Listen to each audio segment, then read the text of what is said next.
found out my roommate had stolen my business idea on a random Tuesday night, scrolling through Instagram in bed, when an ad popped up for a candle company using the exact name I'd written in my private journal 4 months earlier. Not a similar name, not a name that could have been a coincidence. The exact name, spelled the exact way I'd spelled it, with the exact tagline I'd written underneath it in my own notebook, a notebook I kept in a drawer in my own bedroom. In an apartment I shared with exactly one other person. I sat up in bed, so fast I woke up my cat. My name is Alicia, and this is the story of how my roommate of 2 years quietly read my private journal, stole an entire business concept I'd been developing for months, and launched it before I ever got the chance to, and how she never once considered that a business idea and a legally protected brand name are two very different things. I want to walk you through this whole thing slowly, because the details matter. And because the ending involves a legal letter that arrived at her new company's registered address exactly 1 week after her launch party. Megan and I had been roommates for a little over 2 years by the time this happened. Living together in a 2-bedroom apartment we'd found through a mutual friend right after I'd gone through a rough breakup and needed somewhere to land quickly. For most of that time, things between us were genuinely good. We split chores reasonably fairly, we occasionally cooked dinner together, and we had the kind of easy, low-drama roommate relationship that a lot of people go their whole lives without finding. I considered her a friend, not just someone I happened to split rent with. I worked a fairly ordinary marketing job during the day, but for about 1.5 years before any of this started, I'd been quietly developing an idea on the side. I wanted to start a small handmade candle and home fragrance business, built around a specific concept I'd been refining for months. Scent profiles built around specific emotional memories. Marketed with a very particular tone and aesthetic I'd been sketching out obsessively in a private journal I kept in my nightstand drawer. I'm not going to give the exact name of the business here for privacy reasons, but I'll describe it as something built around the phrase, quiet rooms, paired with a very specific, carefully developed brand voice about slowing down and creating small, intentional moments at home. I hadn't told very many people about this idea, honestly, partly out of superstition and partly because I wanted to have something fully developed before I opened it up to feedback, or worse, to skepticism. Megan knew I was working on something, in the vague way roommates know these things. She'd seen packages of candle-making supplies arrive occasionally. She'd smelled test batches occurring in my room sometimes when I left my door open. But I had never once shown her my actual journal, my actual brand name, my actual tagline, or my actual business plan. All of that lived in one specific spiral notebook, kept in my nightstand drawer, which I never brought out of my bedroom. Looking back now, I think that's exactly what made it so easy for her to do what she did. She didn't need to ask me a single question about my idea.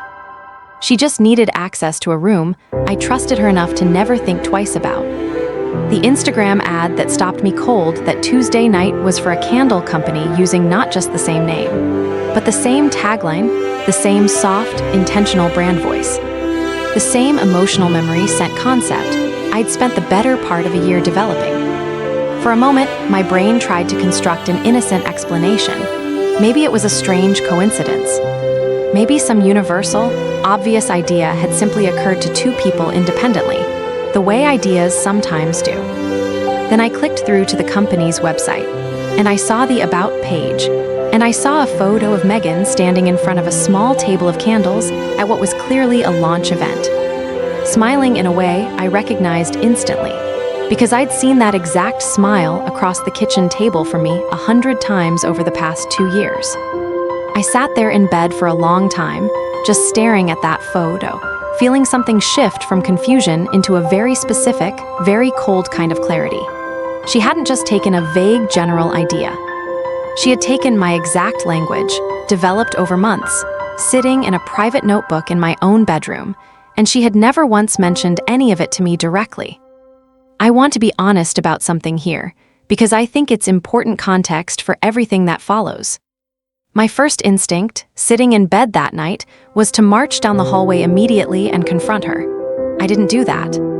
Partly because it was nearly midnight and she was already asleep, but mostly because some instinct in me, even in that first wave of shock, understood that confronting her immediately, with nothing but raw emotion and no clear plan, would very likely turn into exactly the kind of messy, ambiguous argument where she could simply deny everything, claim it was a coincidence, and leave me with no way to actually prove what I already knew to be true. So instead, I did something that felt strange and difficult in the moment, but that I'm genuinely glad I did looking back. I closed the app, put my phone down, and spent the next several days quietly gathering everything I needed before I said a single word to her about any of it. The first thing I did, the very next morning, was go back to that original journal entry and photograph every single page relevant to the idea, with timestamps clearly visible on my phone's camera metadata. I photographed the page where I'd first written the brand name, dated nearly a year earlier.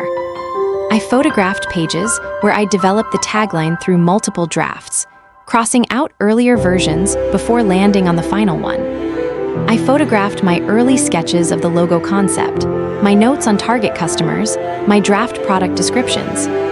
All of it dated in my own handwriting, sitting in a notebook that had never once left my bedroom in the 2 years Megan and I had lived together. Next, I quietly went back through my own digital records. I'd ordered candle-making supplies online for months, and every one of those orders was time-stamped and tied to my own accounts, my own name, my own credit card.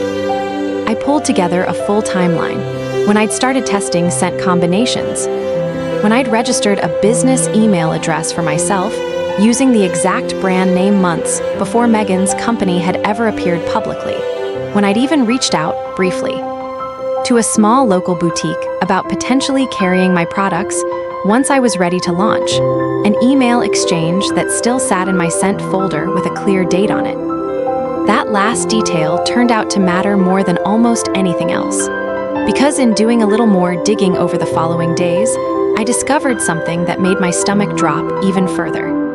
That same small boutique, the one I'd reached out to nearly 8 months earlier about potentially carrying my future products, was now listed as one of the retail partners on Megan's new company's own website. I sat with that discovery for a long moment, doing the math in my head. 8 months earlier, when I'd first reached out to that boutique, I hadn't discussed the details of that specific conversation with Megan directly, but I now remembered clearly. Left my laptop open on the kitchen table with that exact email visible for a good portion of one particular evening, while I made dinner in the next room.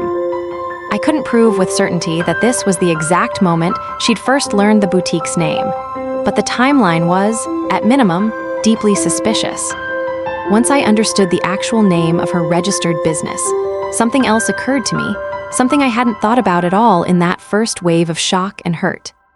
Nearly a year earlier, once I developed the brand name I was genuinely happy with, I had done something I almost hadn't bothered doing. Out of a mix of caution and mild paranoia about protecting an idea I cared about deeply, I had filed for a trademark on the business name itself through an attorney a friend had recommended, specifically covering candles and home fragrance products. It had taken months to process, as these things typically do, and I honestly hadn't thought much about it since filing the paperwork, treating it as a background formality rather than something urgent. That small, almost forgotten decision turned out to be the single most important thing I'd done in this entire story. I want to pause here and explain something clearly, because I think it matters for understanding exactly why what happened next was possible. Business ideas themselves, in general, aren't something you can straightforwardly protect legally. Concepts, general marketing approaches, even specific taglines in casual conversation, exist in a genuinely gray area that's difficult and expensive to fight over in court. But a registered trademark on an actual business name is a completely different category of legal protection entirely. Once that trademark is granted, using that same name for a similar category of product, even if you develop the idea completely independently, becomes a straightforward trademark infringement issue, regardless of how the other party came up with the name. I contacted my attorney the day after discovering Megan's company, laid out the entire situation honestly and specifically, and asked directly where I actually stood. He confirmed exactly what I'd hoped to hear. My trademark filing had, in fact, been fully granted just 6 weeks earlier, quietly, without me even realizing it had gone through.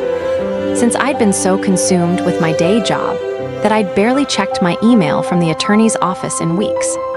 Megan's company, using the identical name for an identical category of product, was operating in direct violation of a trademark I now legally owned outright. I spent the following week gathering everything into a single, organized file. My journal photographs with visible dates, my supply order history, my business email registration timeline, the trademark grant documentation itself, screenshots of Megan's company website and social media, clearly showing the identical name, tagline, and even strikingly similar product photography style to concepts I'd sketched in my own notebook months earlier. During that entire week, I continued living with Megan completely normally. We still split grocery duties. We still occasionally watched television together in the evenings. She had absolutely no idea, during any of that week, that I'd discovered anything at all, let alone that I was quietly building a formal legal case against the business she'd apparently already invested significant time and money into launching. I want to be honest that this week was genuinely strange and uncomfortable to live through. There were moments, sitting across from her at our kitchen table, where I felt a real pull towards simply asking her directly, giving her a chance to explain herself before things went any further down a legal path that would obviously change our relationship permanently. But I kept coming back to the same conclusion I'd reached that very first night. If I confronted her before I had everything fully documented and legally solid, she would have every opportunity to either deny it outright, or worse, quickly rebrand or rename her company before I had any formal legal standing to stop her from simply pivoting slightly and continuing on with everything else she'd already built off my concept. Once my attorney confirmed we had a clear, strong trademark case, he drafted a formal cease-and-desist letter laying out the trademark grant, the infringement, and a clear demand that Megan's company immediately stop using the name in question, along with a request for a response within a specified window before further legal action would be pursued. That letter was sent directly to the registered business address for her company, which, because she'd apparently set the business up somewhat hastily, happened to be our shared apartment address, which meant I was actually home the day it arrived. I remember hearing her come home that afternoon, hearing her go through the mail at the kitchen counter the way she did most days, and then hearing a very specific kind of silence that told me she'd found the letter.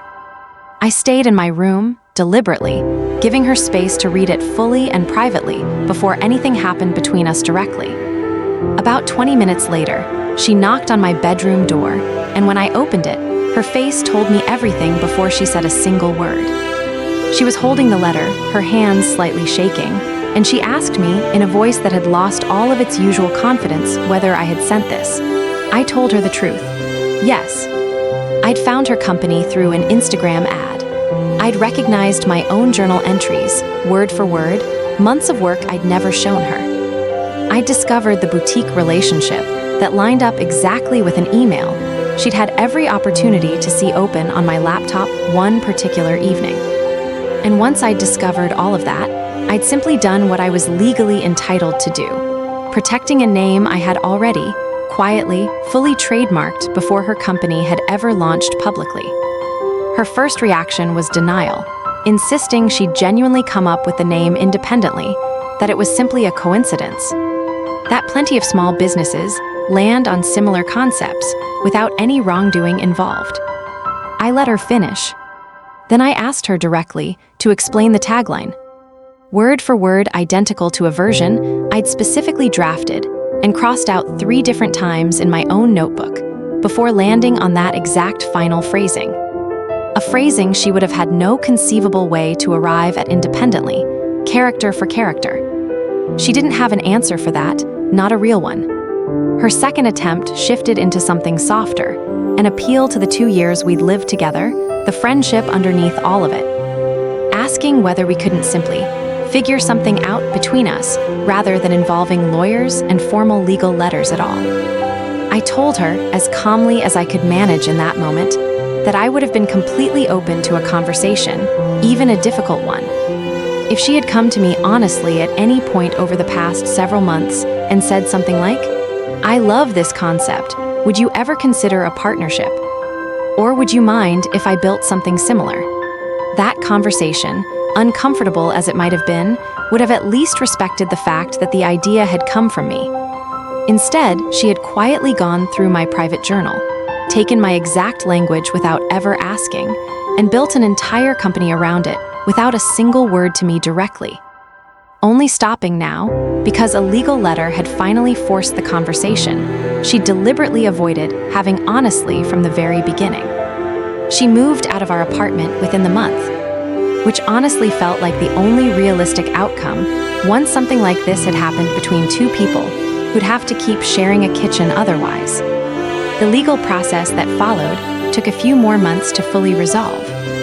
Faced with a clearly documented trademark case, her own attorney eventually advised her that fighting it directly would likely cost her significantly more, both in legal fees and in the time it would take, than simply complying with the name change and moving forward under something entirely new. She ultimately rebranded her company under a different name, a process that, from what I understand secondhand through mutual acquaintances, was genuinely costly for her. Since she'd already spent a real amount of money on branded packaging, signage, and marketing materials under the original name, all of which had to be redone from scratch. I did briefly consider pursuing additional damages beyond simply stopping her use of the name, given how directly the underlying concept itself had clearly been taken from my private notebook. Ultimately, I decided against pursuing that further. My attorney was honest with me that proving damages beyond the trademark infringement itself would likely be a much harder, more expensive, and more uncertain fight, given how genuinely difficult it is to legally protect a general business concept rather than a specific registered name. I decided that stopping her from using my name and making sure the full story was something I no longer had to carry quietly on my own was enough. As for my own business, I want to be honest that the whole experience left me hesitant for a while about actually launching it myself, worried, in some strange way, that it had already been tainted by everything that happened. But a few months after Megan moved out, I decided that letting her actions cost me my own idea entirely, on top of everything else she'd already taken, would have been its own kind of unnecessary loss. I launched the business quietly, under the name I'd originally developed and legally protected, about 5 months after everything with Megan had fully resolved. It's still small, still mostly something I run alongside my day job, but it's mine, clearly and legally mine, in a way that no one can quietly take from me again without consequences. I heard, through mutual friends who stayed in touch with her, that Megan's rebranded company struggled significantly after the name change, losing some of the early customer recognition she'd built up during her brief original launch, and that she eventually shut it down entirely within about a year. I don't know all the details of exactly why it ultimately failed, and I've made a conscious effort not to spend much energy tracking it closely. I think, honestly, there's a certain kind of poetic consequence in watching something built on someone else's private, carefully developed work struggle to ever fully stand on its own, once it lost the exact language it had quietly borrowed. People sometimes ask me whether I regret not confronting Megan the very night I discovered what she'd done, rather than quietly spending a week building a full legal case before saying anything directly to her. I don't, honestly. If I had confronted her immediately, with nothing more than my own hurt feelings and a vague sense that something felt wrong, she would have had every opportunity to deny it, to claim coincidence, or worse, to quickly rename her company before I ever had the chance to establish any formal legal standing to stop her. It was only by staying quiet just long enough to fully document everything, and to confirm that my trademark had already been formally granted. That the situation became something she genuinely could not simply argue her way out of. Because sometimes the most effective response to someone quietly taking something that was never theirs to take isn't a loud confrontation in the moment you find out. It's patience and documentation, and making sure that by the time the truth finally comes out, there's no version of the story left for them to spin in their own favor. If you've ever had someone take an idea, a project, or a piece of work that was genuinely yours, I want to hear about it in the comments below. And if you want to hear what happened when Megan reached out to me almost a year later, asking for advice on starting a completely different business, let me know. Because that conversation might be one of the more surreal 5 minutes of this entire story.